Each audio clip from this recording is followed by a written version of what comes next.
एक बच्चिया मैट्रिक का परीक्षा दिया। अब मैट्रिक का तो रिजल्ट निकलवे करेगा। रिजल्ट निकल गया। बाबूजी पूछते हैं बेटी तुम पास हुई कि फेल? तो उसकी बेटी जवाब देती है बाबूजी पछवरिया टोला का रिंकी दीदी फेल हो गई।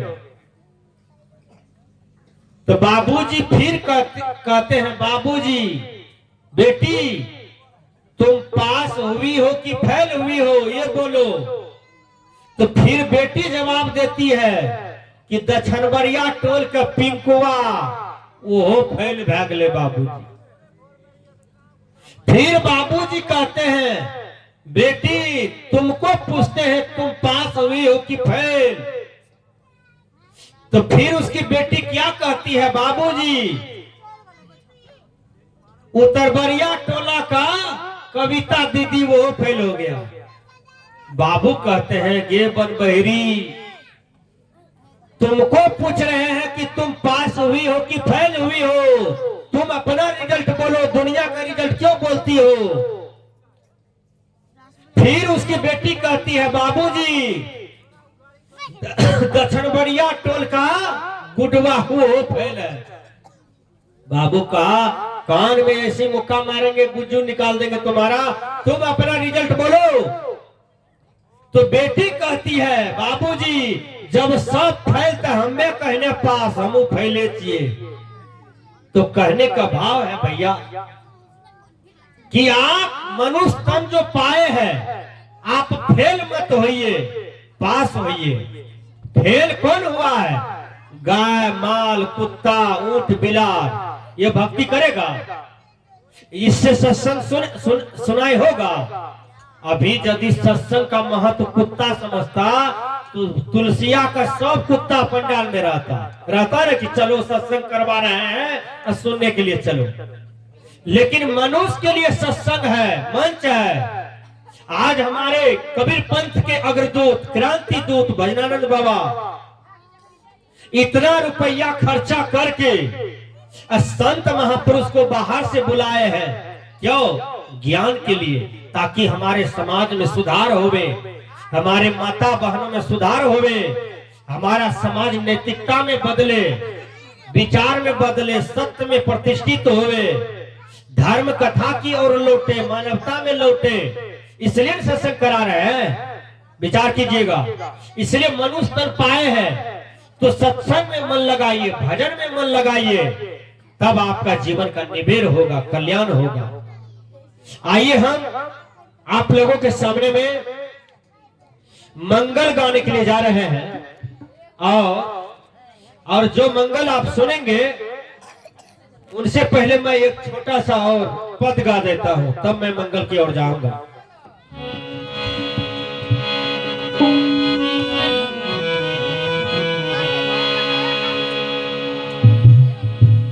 मौत जब तुमको आवाज देगी घर से बाहर निकलना पड़ेगा।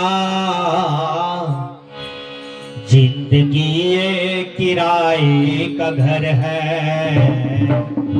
एक न एक दिन बदलना पड़ेगा। जिंदगी ये किराए का घर है, एक न एक दिन बदलना पड़ेगा। मौत जब तुमको आवाज देगी, मौत जब तुमको आवाज देगी, मौत जब तुमको आवाज देगी, घर से बाहर निकलना पड़ेगा।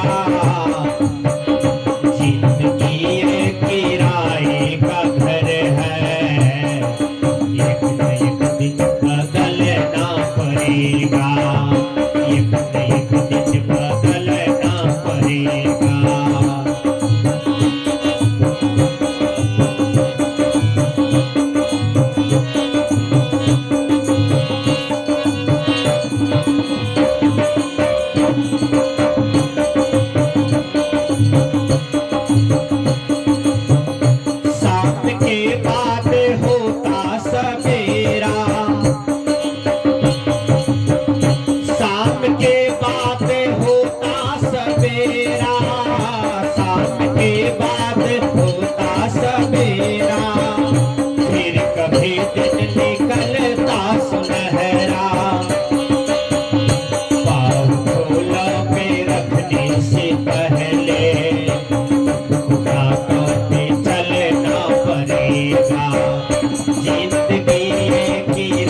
लड़का परीक्षा देने के लिए गया, रूम भाड़ा लिया 8 दिन के लिए। जब 8 दिन पूर गया ना तो घरवैया आया उधर से 3 मंजिला पर से उतर करके कहा जल्दी गठरी मठरी बांधो। कहा क्यों?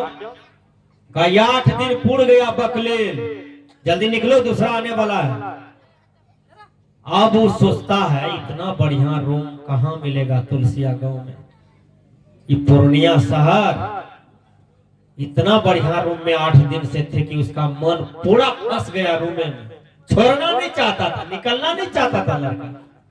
लेकिन समय पूर गया ना, जबरदस्ती मालिक आया, निकाल दिया गठरी मठरी लेकर के। उसी प्रकार भाइयों बहनों, जब आपका मौत आएगा तो यमराज ये नहीं कहेगा कि खेत कंटा देखियो चल ले जा, समधी जी सारू जी से भेंट कर लो, बहन से भेंट कर लो, माँ से भेंट कर लो। मौत ये नहीं पूछेगा, मौत ये पूछेगा, ये कहेगा कितना जल्दी तुमको यहां से हम ले चलते हैं। अच्छा एक बात और ध्यान दीजिएगा, जब आप प्लेटफार्म पर जाते हैं रेलवे पर, गाड़ी आती है तो झप सीट पर खोजते हैं ना कि कितना जल्दी हम पकड़ के सीट पर बैठ जाएं। उसी प्रकार जब मृत्यु आएगी, जब मृत्यु आती है, तब कोई यह नहीं देखता है कि बहन से भेंट करे, कि बाप से भेंट करे, कि गुरु से भेंट करे, कि चेला से भेंट करे, कि टोला के लोग से भेंट करे। मृत्यु आती है, बस मृत्यु रूपी गाड़ी पर चढ़ो निकलो। जैसे ट्रेन में बैठते हैं मजा आ जाता है ट्रेन पकड़ते पकड़ते, उसी प्रकार मृत्यु है आपका भाइयों। कब और किसके जीवन में आ जाए, मृत्यु किसके जीवन में कब आ जाए कोई नहीं जानता है। इसलिए जो कर्तव्य करने के लिए संसार में यह शरीर मिला है, बढ़िया कर्तव्य करने के लिए मिला है, वह कर्तव्य करते दुनिया से चल बसिए, इसी में भलाई है। कबीर साहब जी ने कहा शाम के बाद होता सवेरा, फिर कभी दिन निकलता सुनहरा।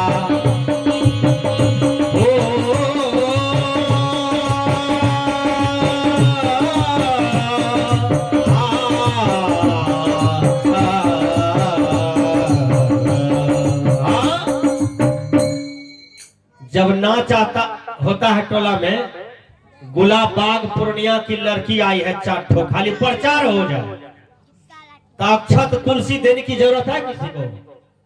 अब भजनानंद बाबा सत्संग करा रहे हैं तो लोग कहेगा हमरा पूछलो से जेबे, सत्संग के नाम पर पूछ, नाच ड्रामा में गलत काम में कोनो पूछ खोजते हैं तब निमंत्रण दल खोजते हैं नहीं। सत्संग यदि करेंगे बढ़िया कर्म के लिए तो दल पूछ का भूखा रहेगा कि हमको नहीं पूछा।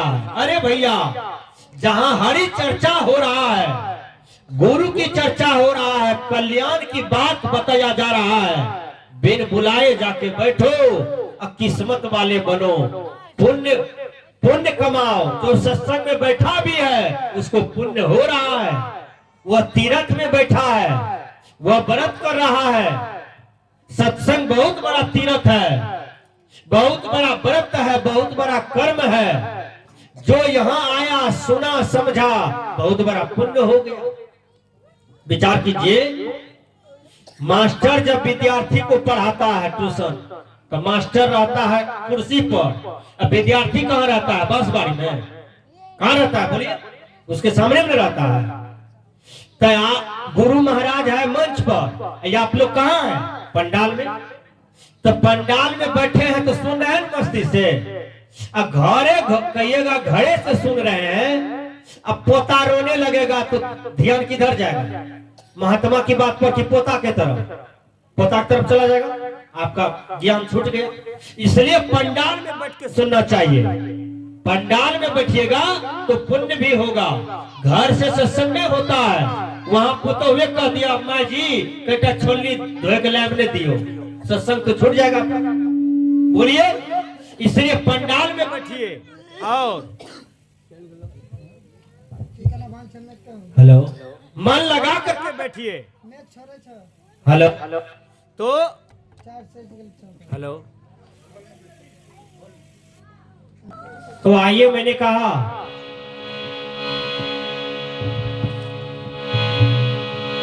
ये जवानी है 2 दिन का सपना, ढूंढ लो कोई महबूब अपना।